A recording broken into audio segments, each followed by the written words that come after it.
Alrighty, holy awkward as hell transitions there, Batman. Kind of ran out of disk space. So, welcome to Accidentally Part 2. Apparently, I just kind of kept going for quite a while and didn't even notice. Good going. Anyway, so, kind of changes that happened to the party since last time. We got knights doing their crossbow thing. Turns out this whole time I totally forgot to put any skills on them. Awesome. We've got this guy with crossbow. We've got the Beast Tamer marks. Donalto is currently our Beast Tamer. Got some bow upgrades for the longbows. I switched some of the switch hitters into longbows for the time being. And yeah, we might be switching back to that later once we get down the road. But for the time being, I kind of want to speed run the rest of this chapter because I only have so much time left today. So alright, let's go ahead and get that done. Alright, pop on you, just get these guys sorted out. Longbows are a massive jump when it comes to power. Once you get to this point, they are going to have a far better time handling any kind of armor Chapter 1 has on hand, and also are just generally going to be really solid for everything that we have left to do here. See, we only have effectively a couple of things to still handle in this particular kind of part of the game here.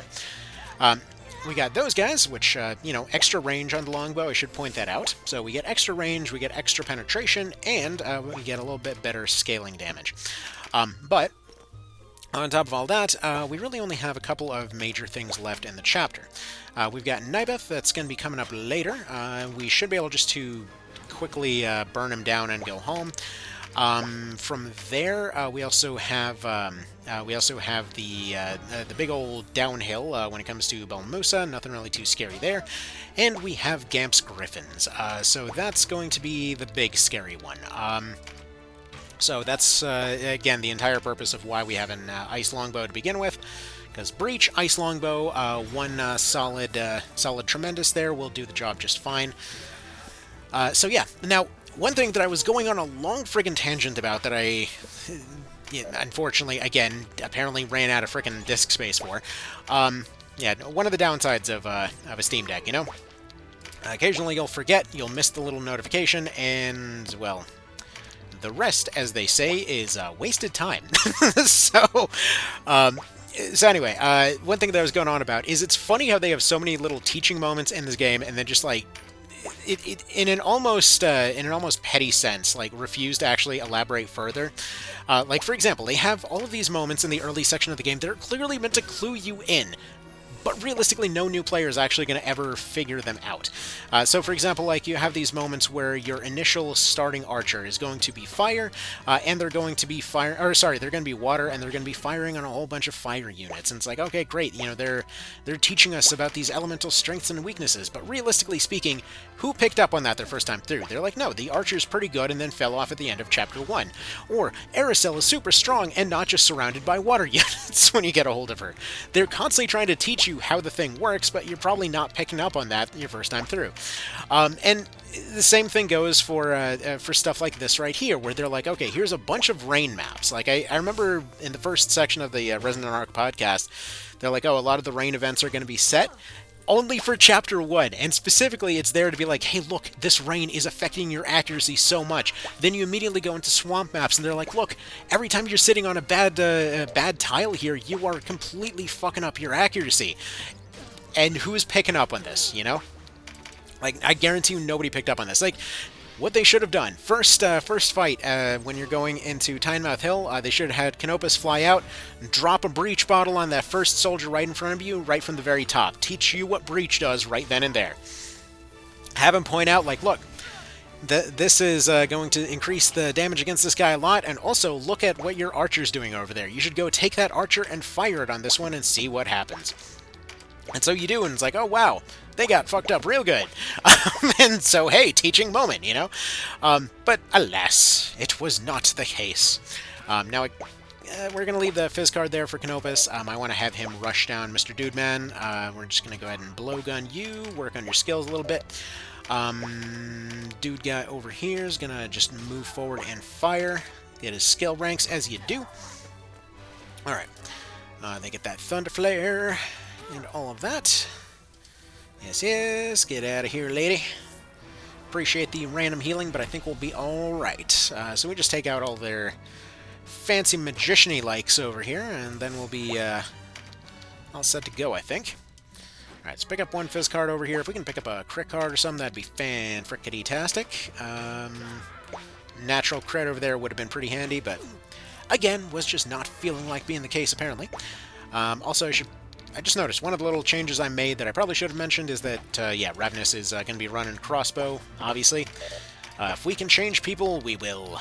We will fix them. We have the technology, kind of, sort of. Alright. Hello, Mr. Wizardman. Goodbye, Mr. Wizardman. Whatever your odds... Oh, you dick. Okay, attempt number 2. Hello, Mr. Wizardman. Goodbye, Mr. Wizardman. You are not going to be running the parry build yet. A lot of endgame wizards and such will be running the parry build. We're going to just not run into that right now. But Eagle Eye will be able to bypass that anyway. Thankfully, the AI will rarely be using Eagle Eye. I'm a little bit surprised that nobody actually brought that up in the video. That seems like, or the first tutorial video there, that seems like exactly the kind of thing that somebody would mention when I mention every time that there's a parry build thing there. Like, well, actually, it could go ahead and, you know, just roll Eagle Eye, and so the entire build is completely pointless, and you shouldn't even try. Go use Shamans now. Kind of stuff. Anyway. Poppity pop this guy, now that we actually have skills and they're not doing 1 damage. Alright, Ravenous, please go do your thing. Once a few of these guys are dead, and or about 3 or 4 rounds have passed, that guy will move forward. We'll go ahead and breach him. I think Canopus is going to be doing his own breach by the looks of it. Seems like what we're looking to set up here. There, 62. We're just going to go ahead and take our guarantee on that, even though he just picked up a crit. Just because I want to take advantage of that right there. Actually, no, wait, right. We have our breaching man right here. So, problem with Grion. He is the first guy that's actually going to be healing on you. So, we're going to want to pay attention to that. So, take a step back. We'll take this guy out, and then Denim will go ahead and circle around to go take some shots, going from the other angle in just a moment. Let's see. You're going to punch. You're going to do your thing. You are just going to fire as you do. Fire on this man. I probably should have switched him over to an archer. But his class right now will do just fine. He'll stay where he is. Barton is going to fire very quickly if they're not moving. Essentially, they have a high movement cost, but their overall recovery time, like their natural recovery time, is fairly low. Alright. So, are you going to be able to give this guy a bit of a walloping? Yes.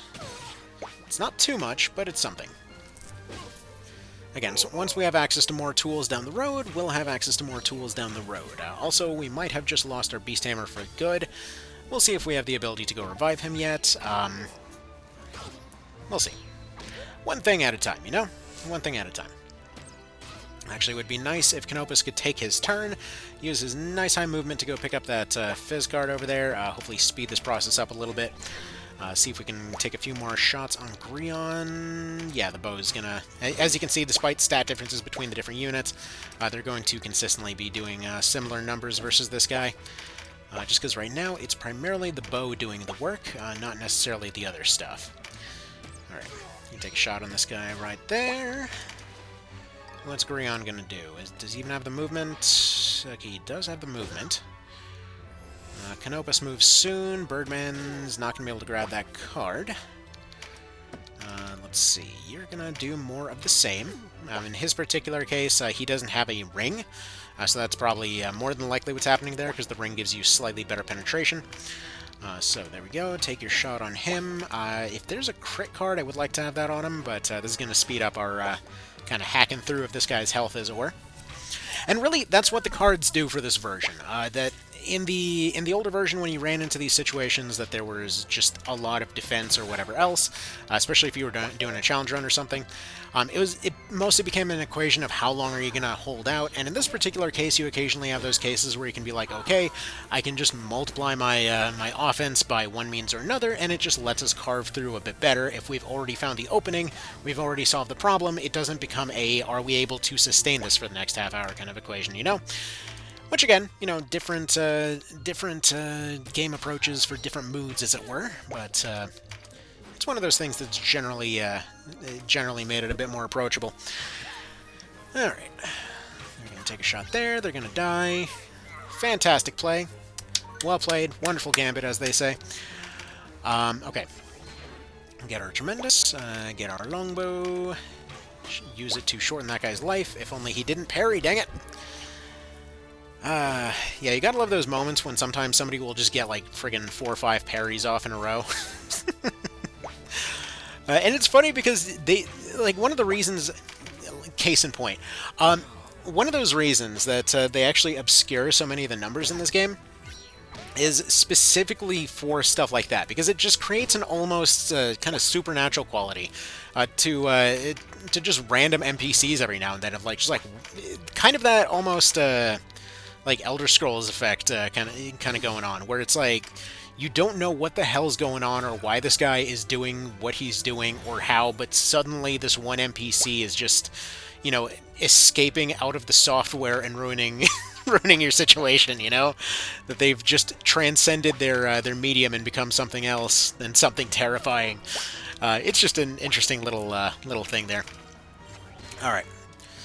So let's go here. Now, what's funny is that they tried to establish this same feeling back in PSP through all of the random passives and things, but it kind of took away from it somewhat when they did that, simply because it was just the case that you could directly see what the passives were. Like, the passives served the exact same role as the cards in this case, where when you had certain passives, you know, you would just go up and it's like, oh, this guy's tougher. Oh, it's just fortified. Like, oh, this guy is ridiculously strong. Oh, he's just got strengthened. Okay, that explains it. I understand now. Like, it was always just like, they have that skill. They were made of the Legos that are of that particular spooky color. Okay, one more longbow shot on this guy, and we're out of here, and we can go ahead and move on. Yeah, longbows are really the big game changer for archers. As good as the other stuff can be, like, short bows take a little bit of a break at the end of Chapter 1, where they start bouncing off armor a decent bit, like short bows and light crossbows. But then you can switch over to just keeping light crossbows on like your area holding units, so like your Terenites and your in this case dragoons can work for that too, or just your basic knights. And it creates this thing where for the moment they're not terribly offensive, but then as you carry on, you start to see better and better returns. Like, I think we'll actually maybe go longbow on Canopus in just a moment if he has, if we have more marks. I'm gonna have to see if we do. And yeah, it's funny how they still make a grunt if they're shot while they're unconscious. It's like, oh, please let me sleep. Just take the shot. Yes, he needed more people. Honestly, that probably would have made the difference here, but for now, this is fine. Okay, get some stuff. We didn't use an Earth Charm, but that is a nice place to tell people to use a recruit skill and let them know that they exist and stuff. We got access to our lobber, so we'll just go ahead and save right there. Let's see. You've got your thing there. That will do well enough. Alright, first of all, do you have your whatchamacallits? No. Once he gets access to his air buff, that will change things a bit. Actually, in fact, no, that's not going to be enough for him to get to another level. Because, yeah, Vartan plus Aaron still is pretty legit. Not going to do us too much good right now. Alright, I think for all intents and purposes, our best option is just going to be to go to Kadriga. We take one away. We're going to leave our longbows. We're going to leave our tamer. Blowguns versus Petrify, put the lobber on there. Actually, no, you're going to stay in the party. You're going to leave. You're going here, and Lady Bradford wants some training. There we go. Sounds good to me. So this was actually one of those things that I did in an early video, like when people were saying archers were worthless before the game even released. So I remember I put out a thing of like, here is how you run the entirety of Chapter 1 with just longbows. And one of the things that you could do is just go put exorcism juice on all of your people and just have them completely clown on this fight. You could just basically keep shooting stuff as it approached. In this particular case, we're just going to go ahead and rush the guy. Just screw it, ain't nobody got time for that, as they say. Alright.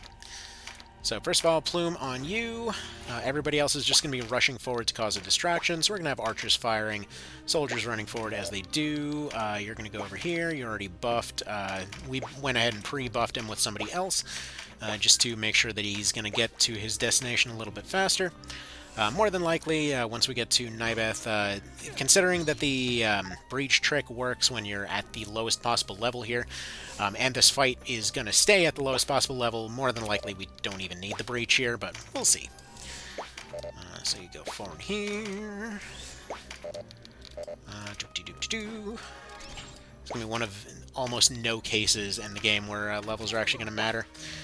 Technically, our first recruitable zombies are here, but since we're not going to be allowing recruit... Then again, you know what? I want to give some exceptions for, like, we can recruit ranged units or something. Like, maybe we can't recruit for the purpose of just finishing somebody off or whatnot. We'll see. Because I really, really want to incorporate fairies for the purpose of this run. I feel like it would just be fun, because there's a lot of utility that they can potentially have. We'll see. Do I even have a recruit unit on this team, actually? Maybe not? No, I don't think I do. Oh, well. Oh, well. Alright. So, they're gonna do their heals as they do. Shoot dudes as they do. And as you can see, it's not a... Like, if you come back here later, this is a total joke. They got nothing. It's just free target practice. Alright.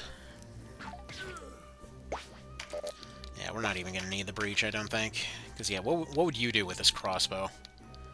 57? Okay, maybe we do still want the breach.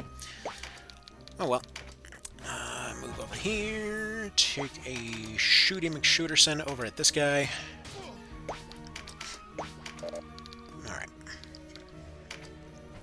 There's a crit card up there. That would be fantastic. Alright, so how's that looking? Yeah, 67. That can be multiplied pretty nicely. Beautiful. Alright, so all we gotta do then is rush everybody forward. Donalto throws a bottle. Figure he's gonna be the most appropriate one for this. So all he has to do is get close and throw that bottle on Nybeth. And then we just go home. We're pretty much good at that point. I probably should have gone ahead and given him... What was it?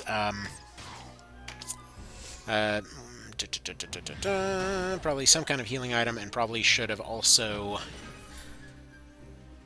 What am I suddenly blanking on? Oh yeah, Boon of Swiftness. I should have given a BOS to somebody, but now that I look at it, there's not really anybody that's going to benefit much from that here, so meh. Whatever. You may notice also, like I was mentioning earlier about that whole magic consistency thing, this more than likely, if you came in here at early level, is going to be the same kind of damage that you saw when you were here. From Nybeth, anyway.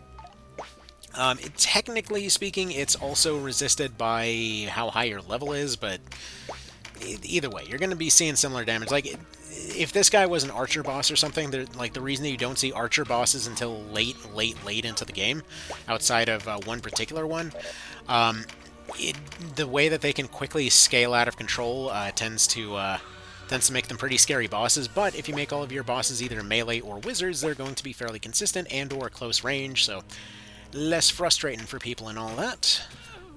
So that's nice.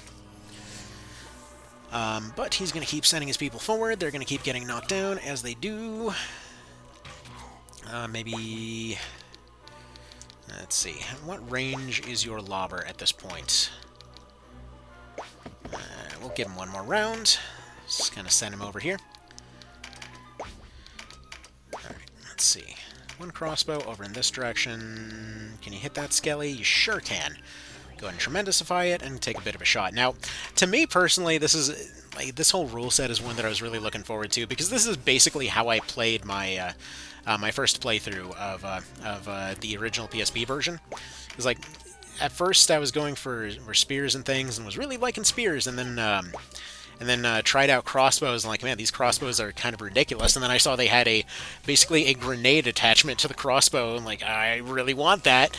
And then just ended up sticking with it in the long run, and I mean, anyone that's played that version knows exactly how broken they are in that version, so, you know, then you know. I had every reason to potentially stick with those. Now, one thing to also mention is that a lot of these kind of undead scenarios will look very different once we end up coming back here down the road. Coming back to this scenario down the road where we run into undead stuff. Because once you get access to Balder equipment, you actually have a pretty decent damage modifier versus undead stuff. That's one of the little hidden properties of the thing. There you go, just take a shot versus that guy, and realistically all these guys gotta do is keep these mobs of nothing pinned down, and we should be good to go. Honestly, kind of almost a bit of a waste to go throw this at this point. It's like, we might as well just friggin' shoot him. Now, okay, that ghost is actually in a really good position. See, one of the funny things is that if you were to use this from certain elevations, you actually wouldn't be able. He actually wouldn't be able to do anything about it. But this is not going to turn out to be one of those cases, unfortunately. Hopefully, Cashwood decides to run up and help him, but I doubt she will, because there's zombies to attempt to kill off. Apparently, you could have gone for the exorcism, lady, but all right. Appreciate it, I suppose. And if it's going to be a case where it looks like Donalto's going to get himself taken out, then we're probably just going to go ahead and send everybody else forward. Normally, the way that you do this is you send a knight forward, and/or a, well, just about anybody, really.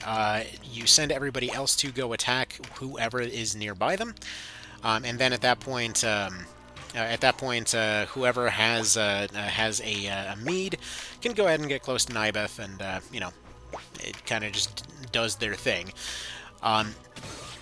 So in this particular case, I guess we just won't even be needing it, I suppose. Now, the reason that this ends up being useful is because when you're going and rushing everybody forward... Oh, what was that? That was weird. Hopefully I'm not running out of space again. There was just some weirdness going on in the background. But when you're going and rushing everybody forward, they will attempt to encircle you, they'll attempt to kind of go take whatever vulnerable targets are around, and if there's just targets all over the dang place, then they will tend to scatter, which means that you can get your main guy through, just kind of do your football strats, as it were. You get your main guy through, get your football over on Denim, or over on Nibeth and Nibeth, whatever, and you're golden. And especially if you don't actually exercise these guys, he can't call in any additional reinforcements, so he's just kind of dead in the water. But as it stands, we ended up not really needing to do that by the looks of things, so we'll just go ahead and send in the normal archers now, who are currently already outperforming Canopus, since this is going to be a neutral playing field, as it were. I should check if we ended up picking up an Ice Charm at any point, because that would be pretty handy here. But we're about to have a problem from some of these guys coming back from the dead, so go ahead and pop this one back into the dirt. Who's next? You're next. You should have range on this guy. Nope, not quite. But yeah, longbows really, really, really reach a lot of things. Like the sheer just tolerance of these bows for all kinds of weird shots is very handy. It's one of the reasons why it's honestly worth sticking with the longbow up until pretty much Chapter 4 in many cases. Like, there's going to be some cases you'll want to switch out, but yeah, it takes a lot to switch away from how good the longbow's extra range is. But alright, that's that. Now, I don't remember which, for the podcast, which way did they actually end up going? I think they were doing Chaos first. I might hold off on doing, I think I might save Balmamusa for then. Because I want to say they were doing Law last... Or no, they were doing Neutral first, right. So it is going to be... Yes! Yes, I love neutral. Alright. Tell them we said hello. Alright, we'll send Vol in here to get some experience. Same football strategy as before. All we need is, we're going to go ahead and I probably should have put a MP item onto Denim. All we need is to get one of these Griffins down to low. So when it comes to this particular fight, it's your first introduction to Gamp and his beast squad. He doesn't have all his beasts, and he will retreat as soon as anything threatens him. So if he gets to critical, or if either of his Griffins gets down to a third, he will run away. So that's all we're trying to achieve here. So we're going to go ahead and buff up right here. He is going to do as he does. Later on, I'm going to switch over to Dragoon for him. Reason being that like Dragoon plus Crossbow is probably, for the purpose of this kind of run, it's exactly what we're going to be looking for. Let's see, that's okay. If we end up getting a breach, that's going to be okay. So we're going to spread out our longbows along the back here to give them as many firing lines as possible. The one downside of the longer range bows is that they've got a pretty sizable dead zone that they can't actually outrun until Chapter 2. So we're going to go ahead and spread them out a decent bit. If they can get some cards, they'll get some cards, but more than likely this is a fight that's going to be over within a few rounds. If we get a hold of a breach and have one round of fire, then we're good to go. So, you go forward. He's going to be our breaching quarterback, as it were. We see Lizard. He will do lizard stuff. You see this one and take a bit of a shot, and it's blocked, and it's fine. Everything's great. Don't worry about it. Don't question what we're doing here. Alright. You do that. Lizard goes forward. Bird goes forward. There we go. We got Bird within range. You're going to do I don't really care. Nothing, apparently. Alright. First shots are going to start heading out. Now, this is what we wanted Ice for. Now, technically, there is a vitality difference between these two Griffins. That being said, in this particular case, whatever it comes closer is what you should start firing at. In an ideal sense, you probably should just wait until the breach happens first, but being able to get at least 100 of his health off before that happens can actually be the make or break here. Their Cleric is so far out of range that they won't really bother helping for the most part. That is a luxury that will cease to be a thing as the game goes on, as the clerics get more and more and more and more and more of that long-range staff action. But for the time being, it's fine. All right, one more shot off you. Yeah, his crossbow is definitely not necessarily as good as their longbows, but once that breach is applied, it'll definitely multiply a lot more. Alright. As they do, as they do. And yeah, she's going to spend the first few rounds going and getting herself set up. Yeah, not only a Magic Leap, but also an MP Restore. Dang, somebody's getting really prepared. Anyway. Oh, they're just slightly out of range. That's disappointing. Okay, right. That can happen sometimes. It's fine. Whatever.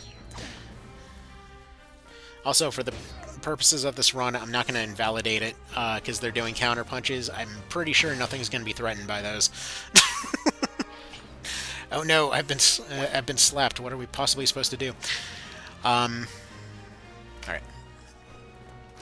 Pick up one of these. Do one of them deals.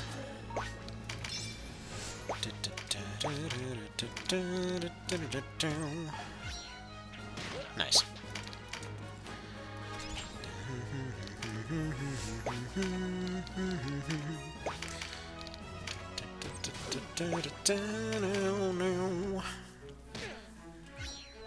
Beautiful. Hello, phone. Why are you going on? Okay.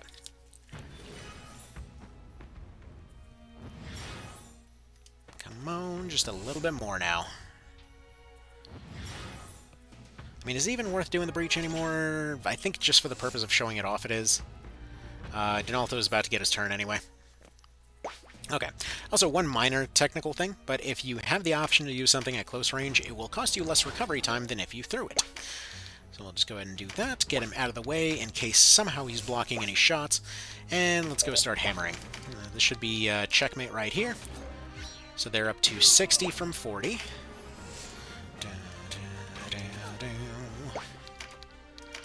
Alright. You already know there's going to be one smartass in the comments like, oh, but I thought you said they didn't multiply from just only that final number. It's like, yes, but also look at this. Pop.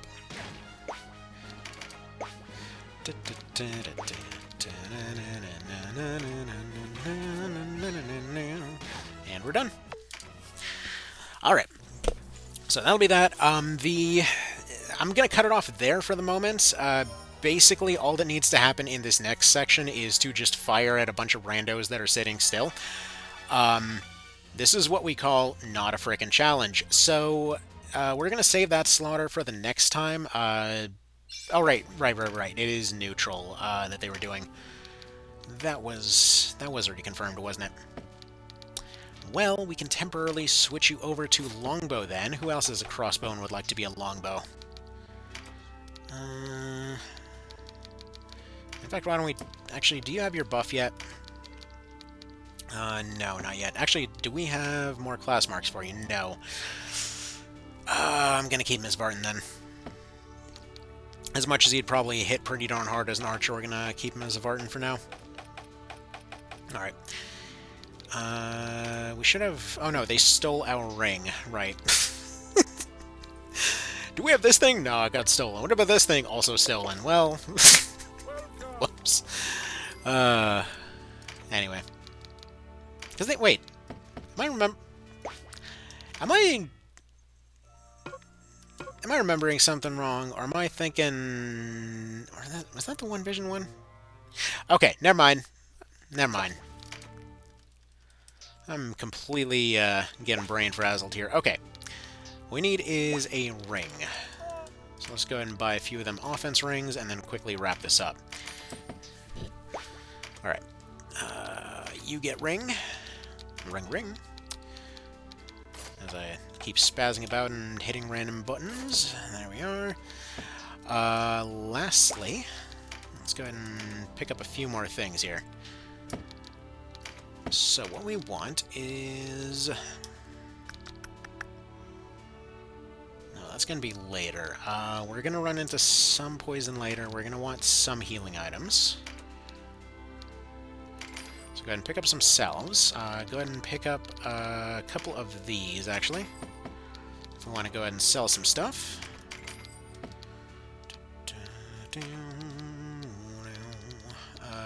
Great bows are not so great. We can get rid of them. Shorts are fine. Robes are not. Circlets we're not going to be using much this round. They do have purposes, but we're not really going to be delving down that particular rabbit hole. Spells we can't use at all outside of heal. Which actually I'm considering... Oh, shoot. I actually kind of need that one. Well, whatever. Offensive spells we can't really use. Alright, yeah, no new crossbow yet. Bowgun's gonna be later. That stuff's gonna be... Pick up some of them, because we haven't gotten them yet. Pick up 2 more rings, just in case we get more people. Pick up some mending seeds, because those will be pretty handy. We're gonna want some basins of time. We're gonna want some filters of ashes, and the rest of this is going on Jewels of the Avatar. That will be... That'll make sense later. So especially for these two, they're going to want some of them jewels, as well as fortifies. As well as to probably make the rain worse, but maybe we'll save that for later. Same for you.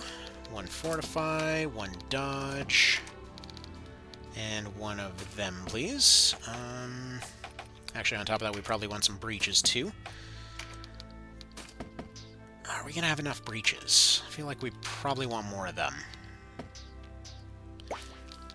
Alright. Yeah, main reason I'm doing all this stuff now, if you're not aware, basically right after this, we're basically going into a temporary point of no return, where we won't be able to to shop for a couple bits there, but I have a feeling we've done all that we're going to do here. Get rid of some of them helmets, maybe some of them shorts. Pick up at least one more breach.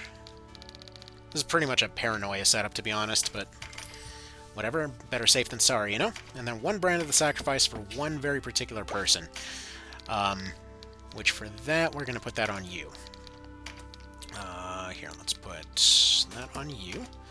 One dodge, and then actually we'll save the sidestep for now. It would be nice for her to carry sidestep, but instead I think you're going to carry sidestep. There we go. And maybe one better heal on you, even though half your health is basically the same as that 300 anyway, so it's just spending extra for no reason. Okay, alright, anyway, so I'm actually just going to go ahead and start off on that one next time, just so we can go ahead and start it off on that foot. So that is the end of Chapter 1, and I will see you guys in the next one. See you then, take care, and thank you for stopping by.